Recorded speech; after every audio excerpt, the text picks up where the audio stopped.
Ungjilli sipas Lukës, kapitulli 9, vargjet 1 deri 9, do lexojmë bashkë sot. Pastaj, pasi I thirri bashkë të 12 dishepujt e vet, u dha atyre fuqi dhe pushtet mbi të gjithë demonët dhe të shërojnë smundjet. Dhe I dërgoi të predikojnë mbretërinë e Perëndisë dhe të shërojnë smurët. Dhe u tha atyre: mos merrni asgjë për rrugë, as shkopinj, as trast, as buk, as para, dhe as të kini nga 2 tunika. Në atë shtëpi ku do të hyni, aty rrini derisa të largoni. Edhe sa veta që të mos ju pranojnë, kur dilni prej atij qyteti, shkundni edhe pluhurin nga këmbët tuaja si dëshmi kundër tyre. Dhe ata u nisën dhe përshkruan fshatrat duke u nxillëzuar, duke shëruar kudo. Por Herodi, tetrarku, dëgjoi për gjitha gjërat që kishte bërë Jezusi dhe ishte në dyshje, sepse disa thoshin se Gjoni ishte ringjallur prej së vdekur, ishte tjerë se ishte shfaqur Elia, disa tjerë se ishte ringjallur një nga profetët e lashtë. Dhe Herodi tha: Gjoni unë ja preva kokën, por kush është ky për të cilin po dëgjoj të thuhet të tilla gjëra? Dhe kërkonte ta shihte. Kjo është fjala e Zotit për ne sot. Le ta mirëpresim atë si të tillë. Ajo është e shenjtë, e pagabueshme dhe e mjaftueshme për ne sot.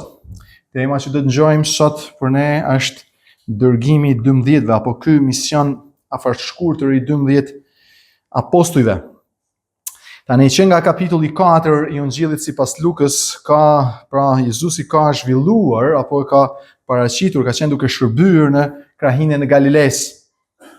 Në fund kapitullit 9, pra nga kapitulli 4 deri në kapitullin 9, fund të 9-s, do shohim ai është në Galile, duke shërbyer nëpër fshatra dhe qytetet e Galilesë. Në fund kapitullit 9 ai e përmbyll shërbesin e tij në Galile dhe kalon përmes krahinave të tjera, por me sy drejt Jeruzalemit, niset për në Jeruzalem, atje ku edhe do të kryqëzohet e do të ringjallet. Pra shërbesa e tij në Galile nuk do të zgjasë edhe për shumë kohë. Jemi në fund të shërbesës së tij në Galile, ndaj është e rëndësishme që ai bashkë me dishepujt ta përhapin, ta shpallin mesazhin e mbretërisë së Perëndisë dhe ta çonin lajmin e mirë në sa më shumë njerëz e sa më shumë vende. Për këtë arsye, po gjithashtu edhe që t'ju jap dishepujve të tij një eksperiencë dhe shije në misionin që ata do të kenë edhe pas largimit të tij në qiell, ai dërgon të 12-të në një mision afat shkurtër.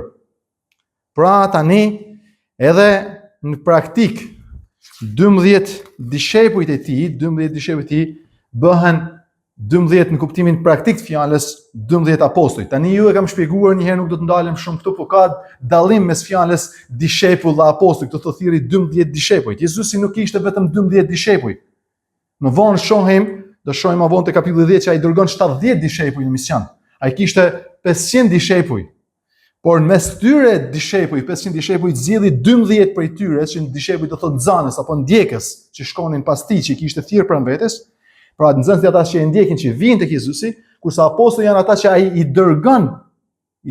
Pra ata dishepujt janë ata që I fton për të mësuar nxënësit, ndjekësit e tij, dhe prej tyre 500 zgjidh 12 apostujt që ata I dërgon për të bërë ungjillizim apo shërbesën apo misionin e tij.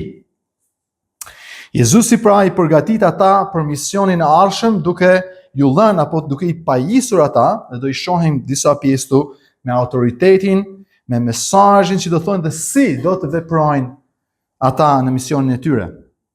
Pra është si një farë, kjo pjesë është edhe si një farë trajnimi, ai po I trajnoi, po I përgatiti dishepujt e tij për misionin e ardhshëm. Trajnimi dhe përgatitja për mision janë të rëndësishme edhe për ne sot.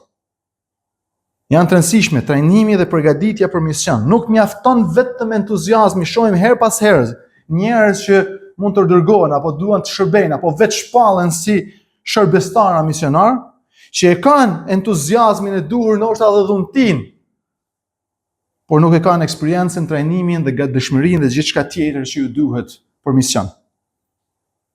Ata do të përjetojnë, tani, apostujt që dërgohen, do të përjetojnë çfarë do thotë të jesh direkt në fush, apo në mision, apo në frontin e parë të shërbesës. Pa mësuesin e tyre, pa Jezusin. Dhe ta shohin dhe do të kthehen dhe vini re pastaj në vargun 10 që ta shohim herë tjetër, dhe kur u kthyen apostujt I treguan Jezusit gjitha gjërat që kishin bërë. shkuan pa Jezusin edhe pastaj kthehen dhe i tregojnë eksperiencën. Deri tani ata kanë qenë gjithmonë me mësuesin e tyre dhe kanë parë çfarë Jezusi ka bërë.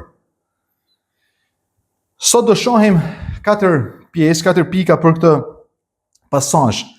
Në pjesën e parë do të shohim autoritetin apo autorizimin për misionin, pra për dërgimin, autorizimin që marrin nga Jezusi. Luka na thot se pas ngjarjes që ndodhi me gruan me flukë zgjaku, mani me sipër është shëruar gruaja me flukë zgjaku prej 12 viteve. Dhe është ringjallur vajza e Jairit. Pas asaj ngjarje, i thirri bashkë të 12 dishepujt dhe u dha fuqi dhe pushtet apo autoritet, është fjala pushtet apo autoritet, mbi të gjithë demonët dhe të shërojnë sëmundjet. Tani vini re, ndoshta disa nga apostujt shkuan në shtëpi të rinë të takojnë familjarët e tyre, sepse në ngjarjen e fundit Jezusi mori me vete vetëm 3 nga dishepujt. Kur shkoi për të ringjallur, vajzën e Jairit mori Pjetrin, Jakobin dhe Gjonin. Të tjerët nuk ishin me të. Ndoshta në atë ngjarje kur ai u dërshkoi për të shëruar, ata shkuan për të takuar familjarët afër tyre, tani ai kthirr prapë të 12 dishepujt bashkë. Por në këtë rast veçantë ai mblolli të gjithë bashkë dhe u dha atyre fuqi dhe pushtet apo pa autoritet. Apostujt nuk kanë fuqi në vetën e tyre as pushtet. Ngjoni, këtë është e rëndësishme. Duhet ta themi këtë. Apostujt nuk kanë fuqi dhe pushtet apo autoritet në vetën e tyre. Fuqia, pushteti dhe autoriteti i tyre është i deleguar prej Jezus Krishtit vetë. Një rast tek veprat e apostujve, kur Pjetri dhe Gjoni paraqiten para Sinedrit për shkak se kishin bërë një mrekulli. Autoritetet, Sinedrit e veprat 4-7 e pyesin dhe si i vun aty në mes për të gjykuar, i pyeten me cilën fuqi dhe në emër të kuj, me çfarë autorizimit, kush është autoriteti, emri i kuj, me çfarë fuqie dhe në emër të kuj i bëni ju këto gjëra. Dhe apostujt i përgjigjen në vargun 9 dhe 10, nëse sot ne gjykohemi për një bamirësi ndaj njeriu të smur, pra kanë bërë një mrekulli nga një paralitiku, cilin me fuqi ajo shërua, le ta dinë të gjithë, ju mbar populli i Izraelit se në emër të Jezusit Nazarenas ajo shërua, pra në emrin e Jezusit, në autoritetin e Jezu Krishtit, apostujt bëjnë mrekulli. Tani kur lexon këtu që thot ju dha fuqi dhe pushtet. Tash fuqia dhe pushtet duket si e njëjta gjë, janë si sinonime, por këtu nuk është e njëjta gjë, nuk e ka duke thënë, janë të thënë dy gjëra ndryshme. Pra kur e shef duket fuqia dhe pushteti, por jo, fuqia këtu, çfarë është fuqia? Fuqia është tregon kapacitetin, tregon energjinë, tregon forcën, tregon mundësinë për ta bërë diçka. Unë jam i fuqishëm për ta ngritur këtë gjë, jam i fuqishëm për ta thyer këtë mur. Për shembull. Por autoriteti apo autorizimi është e drejta apo e leja për ta përdorur atë fuqi që ke. Mund të kesh fuqi, por nuk e leje autorizim për ta përdorur fuqinë. Për shembull, ne e dim, kemi pa analizën tani që janë të bërë këto prishje dhe shembjet. Ne e dim që një skavator e ka fuqinë, pra kur i hyj ai shoferi e skavatorit, e ka fuqinë ta prishin një barak, një mur, një restorant, një hotel e diçka tjetër. Por ai s'duhet ta bëjë, s'mund ta bëj pa marr autorizimin nga autoriteti përkatës apo gjykata që ta shemb atë në ndërtesë. E ka fuqinë ta shemb, po jo patjetër e ka autoritetin, vetëm kur merr dhe autoritetin, autorizimin, të drejtën për ta përdorur fuqinë, atëherë ai mund ta ushtrojë atë fuqi që ka. E kuptoni? Nuk na duhet vetëm fuqia, por dhe e drejta dhe urtësia për ta përdorur fuqinë që Perëndia jep. Atyre pra apostujve flasim, ju deleguan një fuqi dhe një drejtë e madhe të bëjnë demonet pra fuqi shpirtërore për demonet, po edhe fuqi fizike që të shërojnë trupin, vini re në dimensionin shpirtëror, por edhe në dimensionin fizik. Ashtu si që dhe Jezusi kishte bërë. Pra ndryshe me thanë atë që kishin parë me sytë e tyre deri tani, duke u bërë nga mjeshtri i tyre, tani ata ta bënin vetë me autorizimin apo me autoritetin, me drejtën që ai u ka dhënë, me fuqinë dhe drejtën që ai u ka deleguar. Kuptojmë? Pjesa parë, fuqia dhe autoriteti. Në pjesën e dytë është mesazhi, pra ai I dërgoi në mision, ju dha fuqinë dhe autoritetin për këtë mision, gjithashtu ju dha mesazhin, ju tregoi çfarë duhet të flasin. Çfarë është mesazhi I misionit tyre. Vargu 2. Pasi I pajisi me fuqi dhe autoritet pa me drejt, Jezusi ju dha edhe mesazhin që do të predikonin dhe I dërgoi vini re, dhe I dërgoi të predikojnë. Nuk I dërgoi të bojnë demon edhe të shërojnë smundje, se mund të ngatrohet këtu. Aty është fuqia, kur të dalin demonizuarit përpara ti ke fuqi, ke edhe drejtën ti të bësh. Por nuk je të dërguar mu marrë me demonet. Nuk ka qëllimi parësor më shku mu marrë me demonet as me smundjet. Dhe I dërgoi vini dërgimi, arsye dërgimi I dërgoi për çfarë bëhet pyetja? I dërgoi që të predikojnë mbretërinë e Perëndisë dhe të shërojnë smundjet. Dhe të shërojnë smundjet. Ju dha fuqi dhe autoritet për këtë. Pra nuk do të shkonin, pra nuk është dishepujt, apo nuk dërgohen në një qytet dhe dalin në shpallën të lajmërojnë atjerë, kush është I smur, le të vinë ta shërojmë. Kush është I demonizuar, le të vinë t'ja të bëjmë demonet. Nuk është kjo për ata u dërguar. Janë dërguar për të thënë, mbretëria e Perëndisë është këtu. Mbreti Jezu Krishti është këtu. Kushdo që beson në të, ka shpëtim, ky është lajmi I mirë. Dhe pastaj kur paraqitet një demonizuar apo një smur, patjetër, por të predikojnë mbretërinë e Perëndisë, të shpallin mbretërinë e Perëndisë dhe pastaj të shërojnë smundjet. Shohim shpesh edhe në meset tona, në çarqet e krishterë, shërbesa e shërimit. Nuk ka dërguar Perëndia as në një vend shërbesa shërimit. Ka dërguar misionar për të predikuar ungjillin dhe mbretërinë e Perëndisë. Jo shërbesa shërimit apo mrekullibërjet. Kjo është dytësore për të treguar autoritetin që apostujve I ka dhënë Perëndia, ndërkohë ata po shpallin, po predikojnë ungjillin e Perëndisë. Puna e tyre vërtet nuk ishte të shërojnë smundjet. Sa do e rëndësishme dhe emocionuese është kjo, dhe është shumë rëndësishme, nuk po themi që nuk duhet ta bëjnë dhe është e keqe kjo, nuk po them këtë. Por nuk ishte mandati parësor për apostujt. Kjo ishte rast pas rastit. Jo çdo kush që ngjan ungjillin e Perëndisë apo lajmin e mirë ka nevojë për shërim. Jo të gjithë janë çal, jo të gjithë janë smur, jo të gjithë janë epileptik, jo të gjithë janë demonizuar. Rast pas rastit në 100 vet, një mund të jetë, rast pas rastit mund ta përdorësh këtë autoritet. Por qëllimi parësor për atë çfarë të gjithë kanë nevojë është ungjilli I Perëndisë, shpallja e mbretërisë Perëndisë. Mbretëria e Perëndisë ishte tema e predikimit të Jezusit, kudo që ai shkonte, ashtu si Gjon Pagzori. Vini re, çfarë ishte tema e predikimit të Gjon Pagzorit? Çfarë ishte tema e predikimit të Jezusit? Çfarë është tema e predikimit të apostujve? Është e njëjta temë. Çfarë tha Gjoni kur erdhi? Pendohuni. Pra Jezusi Gjonin çdo vend që shkoi tha, pendohuni sepse mbretëria e Perëndisë është afër. Spata është vunë rranj. Bëm, edhe I herë më I ra, kur I ke ra pems 4 herë, edhe I herë rrezohet. Është afër, është aty te dera. Erdhi Jezusi. Ai është mbreti. Aty ku është mbreti është mbretëria. Pendohuni dhe besnoni, dhe Jezusi kudo që shkoi, predikoi dhe shpalli mbretërinë e Perëndisë dhe lajmin e mirë. Tha, pendohuni dhe besoni. Pendohuni dhe besoni.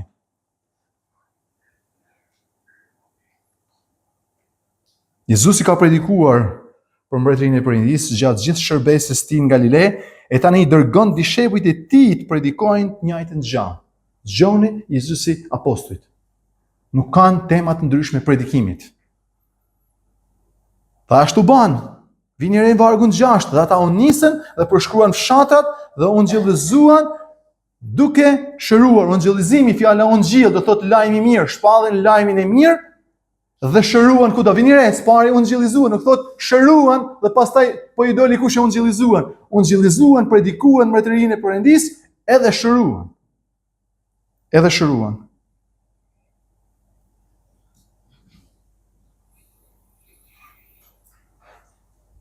Të dashur, le të kuptojmë dhe të mësojmë edhe ne sot E kur dalim gjithashtu ne e të predikojmë Ungjillin apo të shpallim lajmin e mirë. Çfarë është Ungjilli? Çfarë është lajmi i mirë? Ungjilli është lajmi i mirë i Jezu Krishtit dhe i mbretërisë së tij. Ungjilli është Krishti mbreti që u bë shërbëtor. Krishti mbreti i përjetshëm që ishte në qiell, që u bë shërbëtor. Lajmi i mirë ka të bëjë me personin, fiksoni këtë. Ky është lajmi i mirë, ky është Ungjilli. Nuk janë 4 pika, 7 pika, dëshmia ime personale etj. Lajmi i mirë ka të bëjë me personin. Kush është Jezusi? Si jetoi ai? Jeta e tij dhe vepra e tij shlyese në kryq. Personi dhe vepra e Jezu Krishtit. Lajmi i keq është që ne jemi mëkatar. Jemi mëkatar dhe nuk e shpëtojmë dot veten. Ndaj lajmi i mirë, antidoti i kësaj është që Jezusi jetoi një jetë pa mëkat, atë jetë që duhet ta jetonim ne, dhe shkoi në kryq në vendin ton, vdiq atje për ne. Që kushdo që beson, pendohet për mëkatet e tij dhe beson në veprën e tij shlyese, drejtësohet dhe vepra e tij apo drejtësia e tij i vishit atij. Dhe kështu dhe vetëm kështu dikush mund bëhet pjesë e mbretërisë Perëndis. Është e qartë. Kështu dhe vetëm kështu dikush mund bëhet pjesë e mbretërisë Perëndis duke besuar në veprën, në personin dhe në veprën shlyese të mbretit. Mbretëria ka një mbret. Ai që hyn në mbretëri duhet i besojnë atij mbreti që ka jetuar, ka vdekur dhe është ringjallur për ata që besojnë. Ky është mesazhi i misionit tyre. Fuqia, mesazhi. Tani do shohim mënyrën apo qasjen, për qasjen kur ata të shkojnë, vargje 3 dhe 6. Mesazhi i tyre do të përforcohet edhe nga mënyra e përqasjes në mision. Jezusi i dërgon ata duke u bazuar tek principi i mikpritjes hebreje, po dhe i urgjencës misionit. Është një mision urgjent, i shpejt, afatshkurtër dhe bazohet gjithashtu në mikpritjen hebreje. 3 gjëra që duhet dinë ata para se të nisen, se si do të shkojnë e si do të sillen ata misionin e tyre. Vini në vargun 3. Mos merrni asgjë për rrugë. E para ishte një mision afatshkurtër dhe urgjent dhe ata duhet të mbështeteshin apo të besonin Perëndis. Pra s'duhet ta ngarkonin vetin me gjëra, sepse Zoti do të sigurojë për ta, ata duhet i besonin Perëndis që i ka dërguar dhe njerëzve tek ata tek cilët do të shkojnë. Ndaj u thot mos merrni as shkopinj, as trast, as buk, as para, as 2 tunika. Është specifik ky mision, nuk po flasim. Misioni sot, dashur vëllezër motra, dëgjoni këtë se kjo është e rëndësishme. Ai u thot mos merrni asgjë. Misioni sot, dashur vëllezër motra, nuk vuan sepse s'ka. Misioni sot është i vuajtur, kisha është duke i vuajtur për misionar, për mision, sepse ka shumë. Sepse ka shumë. Njerëzit nuk as se nuk shkojnë, nuk as se s'duan të shkojnë në mision, sepse s'kan, se ba me shku nuk do kenë. Nuk shkojnë se kanë shumë e s'dojnë me lanë çfarë kanë. Gjoni këtë. Nuk shkojnë sepse s'kan qef me lanë çfarë kanë, s'kan qef me lanë profesionin, s'kan qef me lanë punën, s'kan qef me lanë qytetin, s'kan qef me lanë shtëpinë që kanë. Nuk është se nuk shkojnë se s'ka, nuk shkojnë se kanë shumë. Pengesa sot është për shkak që ka shumë.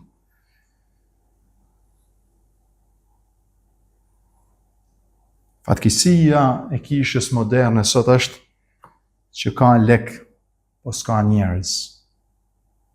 Ka lek, po s'ka njerëz. Strehimi. Në atë shtëpi që të hyni, nëse ju mirë presin, aty qëndroni derisa të largoni. Çfarë po thotë? Mos shikoni ana, shkojnë një shtëpi, ajo shtëpia ndoshta është e varfër. Ne kemi qenë shku misionar, po pas nuk i përsek, mund të shkoj tek këta se këta janë kurkushi këta se janë rëndësishëm ne. Kur shkosh te ajo shtëpi, mos shiko anash mbrapa, ka të hyna te kjo shtëpi se ja keq të shkoj te ajo shtëpi që ka më e mirë. Për akomodimin ton personal, për rahatin ton. Jeni në mision, jo me pushime. Nuk jeni të nisë me pushime, jeni të shku në mision, në atë shtëpi që të hynin ato kushte që janë, aty qëndroni.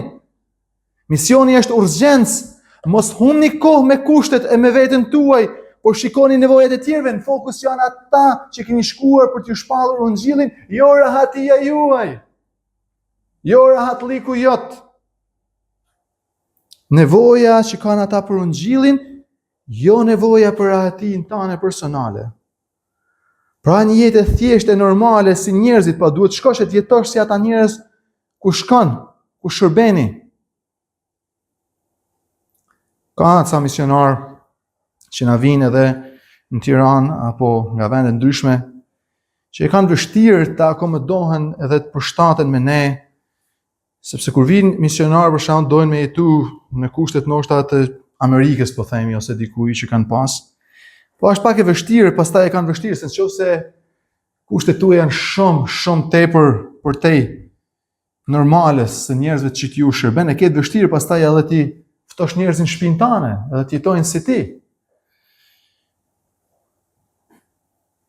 Ata që kërkojnë rehatin dhe ngushëllojnë veten, kanë vështirë të bëjnë diçka për Krishtin dhe për mbretërinë e tij. Një jetë e përkushtuar është një jetë e parahatshme, shpesh herë. Është një jetë në shërbim tjerëve, jo në shërbim vetes. Këto janë misionarët e shembulli që Jezusi po kërkon këtu. Ai përgatit gjithashtu se si do të priten ata. Ata duhet të përgatiten edhe të mos pranohen prej atyre ku shkojnë.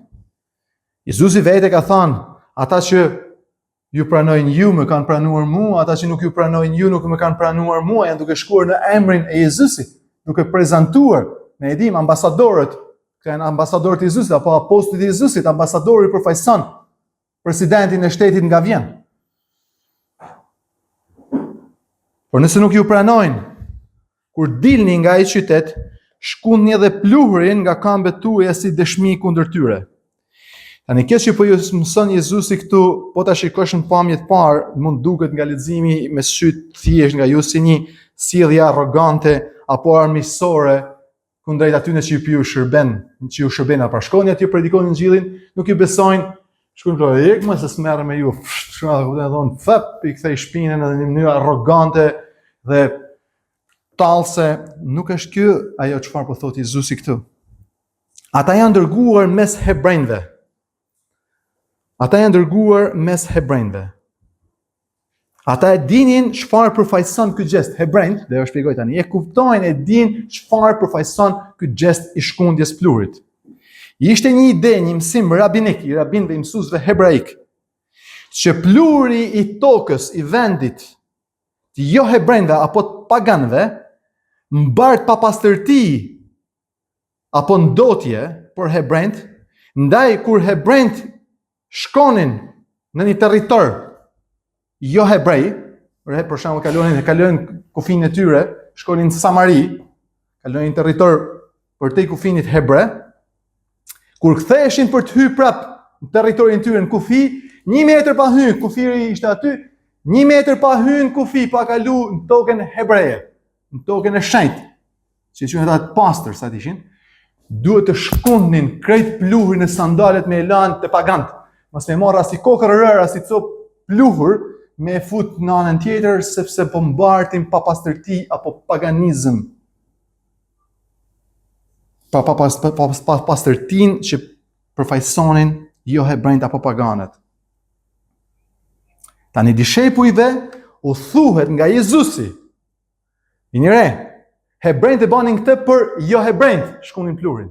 Tani Jezusi po thot dishepujve që janë hebrejt kur shkojnë tek hebrejt, që e konsideronin veten të pastër, që kur ata nuk ju pranojnë, kur nuk pranojnë mbretërinë e Perëndisë, Ungjillin dhe mbretërinë e Perëndisë dhe mbretin, shkundni pluhurin nga këmbët tuaja. Bëni këtë si dëshmi, vjen as si dëshmi, jo në kuptim si arrogancë, si tallje, si përqeshje, po si dëshmi, si kujtesë për këta hebrejn. Tani, dhe kundër tyre, dhe me këtë simbolik, po ju tregohet këtyre hebrejve që po refuzojnë mbretërinë e Perëndisë, që nuk janë fare më mirë, por njësoj si paganët dhe jo hebrejt e papastër, dhe që nuk i përkasin mbretërisë apo popullit Perëndisë. Hebrejt mendojnë që janë pjesë e popullit Perëndisë, pjesë e mbretërisë Perëndisë, kur bën këtë gest, po i tregon që ju që përqesni apo i tallni apo i qunit papastër paganët, që ose nuk pranoni dhe nuk besoni Krishtin dhe mbretërinë e tij, jeni njësoj pagan, e nuk i përkisni popullit të Perëndis, jeni njësoj papastër në sytë e Perëndis. Ishte fort. Pra ishte një paralajmërim dramatik për ata që refuzonin mesazhin e mbretërisë. Ky mision i tyre me fuqi, me autoritet, duke predikuar Ungjillin dhe shëruar smurët, me paralajmërimin dhe ndjesinë e urgjencës, ranë synë e shumë njerëzve, e jo vetëm njerëzve, po edhe të mbretit, tetrarkut Galiles. Vini re tani ndikimin e misionit, ndikimin e Ungjillit, ndikimin e predikimit të mbretërisë Perëndis. Herodi tetrark i Galiles, qeveritari pra i Galiles, dëgjoi për gjitha gjërat e bëra nga Jezusi dhe dishepujt. Pra Luka na tregon tani ndikimin e madh të misionit të Jezusit dhe dishepujt e tij përmes syve të qeveritarit. Si e shef qeveritari i Galiles çfarë Jezusi dhe dishepujt kanë bërë.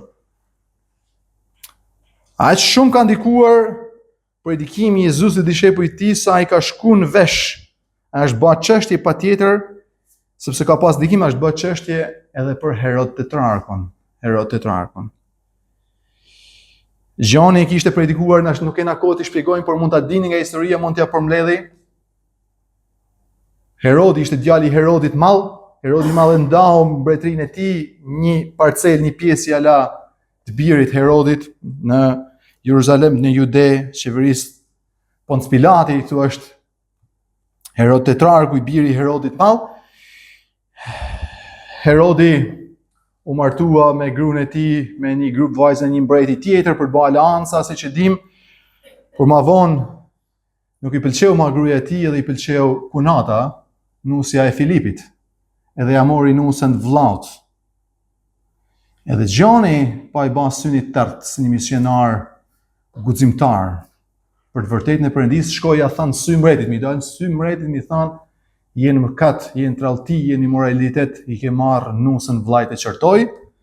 I banë një kurth kur u bë një festë e madhe, thirri ata kërceu vajza e Herodit, e Herodianës, bukur atë i tha, jam gati t'jap edhe gjysmën e mbretërisë, e ama i tha kërko kokën e Gjan Pakzorit, ja pren kokën burg e ja sollën një pijat Herodit.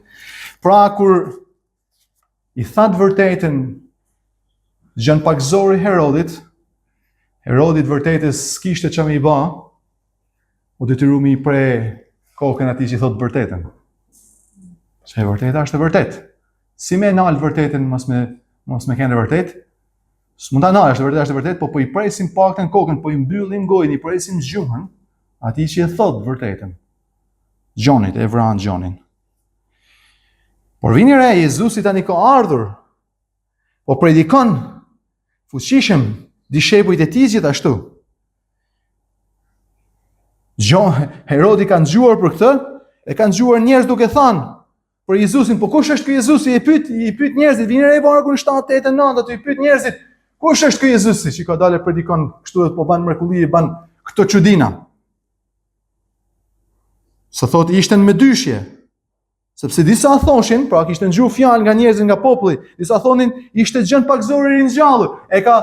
Ja ka prej herë kryt Gjan Pakzorit se ka fol keq, a thu murin gjallë prapë, kush e ngjen edhe herë. Duhet më prej edhe herë kryt Gjonit, ja i herë ja kam prej kryt, ja kam shkurtu kryt. Mos është Gjan Pakzori i ngjallë, disa thonin është shfaqur Elia. Elia ishte i profet Manimen që i doli përpara një mbreti tjetër e gruas tij lig, Ashabit dhe Jezebelit. E Manimen, Gjoni i doli përballa Herodit dhe Herodianës, Elia i doli përballë Ashabit dhe Jezebelit, mbretit e mbretëreshës lig. Po s'na u ringjall Elia prapë me fol keq kundër mbretit, apo Gjan Pakzori, apo një nga profetët e lashtë.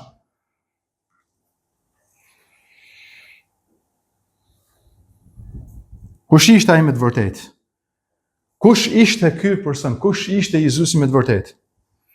Ai ishte me të vërtetë një profet, dhe erdhi në frymën e profetëve të Elias, të Gjonit, Isaias, por ai është më shumë se një profet.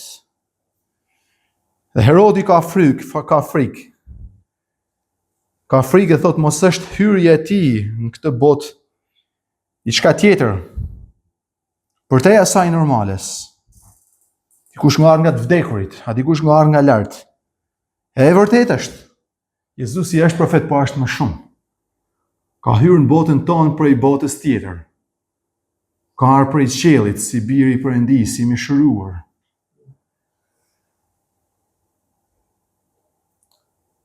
Dhe vini re se thot Herodi kishte qef ta takonte, ta shikonte, ta takonte, por është Gjoni se man me Gjoni se ja ka pa kryt në pijat.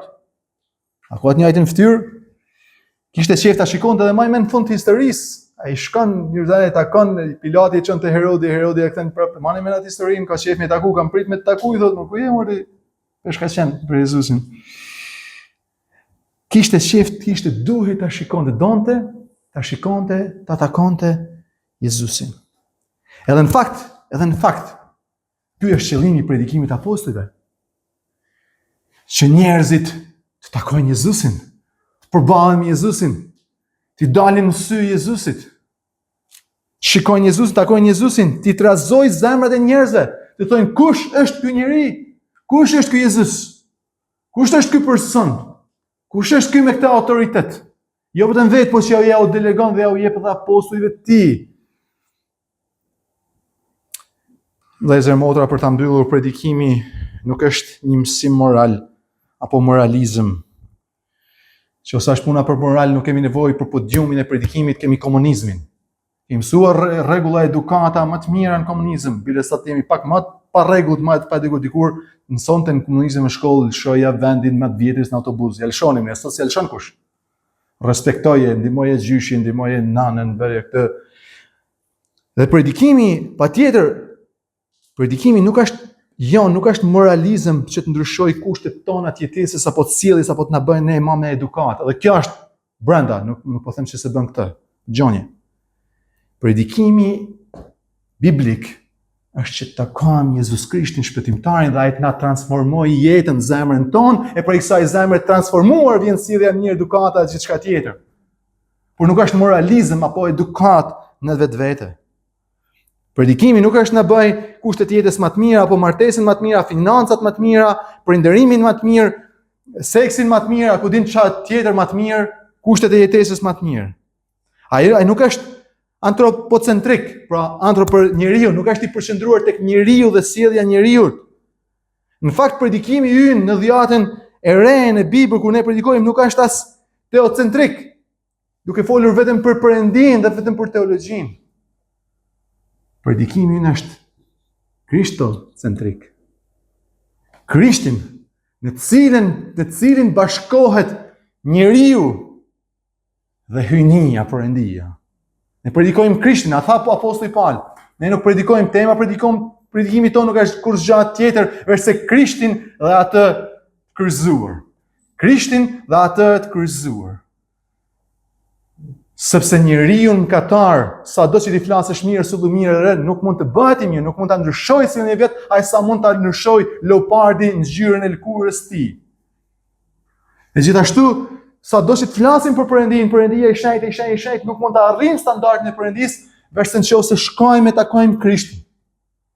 Krishtin që u bën njeri, bën një jetë shenjtë dhe perfekte për ne, Krishtin që është hyjnia i shenjtë e i drejtë, që na transformon jetën tonë, na jep fuqinë, autoritetin për të jetuar për të. Është kristocentrik. Është me Krishtin në qendër. Ai e bashkon njeriu mëkatar, nevojtar me Perëndin. Dhe Perëndia është shenjtë që ofron falje në vetë Krishtin. E sot vëllezër motra, le të shkojmë te Krishti. Le të shkojmë te Krishti. Gjithë ne, pa përjashtim. Ata që nuk e kanë takuar, nuk e njohin Krishtin, është dita sot. Pendohen për mëkatet e tyre se duke e ditur që s'kan fuqi për ta ndryshuar veten, a shpëtuar veten, përveç se duke takuar e besuar Krishtin. E të gjithë ne që e kemi takuar e besuar, shkojmë tek ai prap, sepse vetëm ai na jep forcën për të jetuar për ditë, për të shërbyer atij, për shpallur ngjillën e tij, për ta ndjekur atë, për ta nderuar atë, për të jetuar një jetë shenjtë, për të sjellur mirë e gjithçka tjetër. Predikimi ynë është Krishti. Krishti, ai kryqëzuar. Po jo vetëm kaq. Ai ringjallur, ai ngritur në qiell që rrin djathën e Atit. Nga ku do të kthehet një ditë na marr gjithë ne që besojmë të. Amen. Le të lutemi.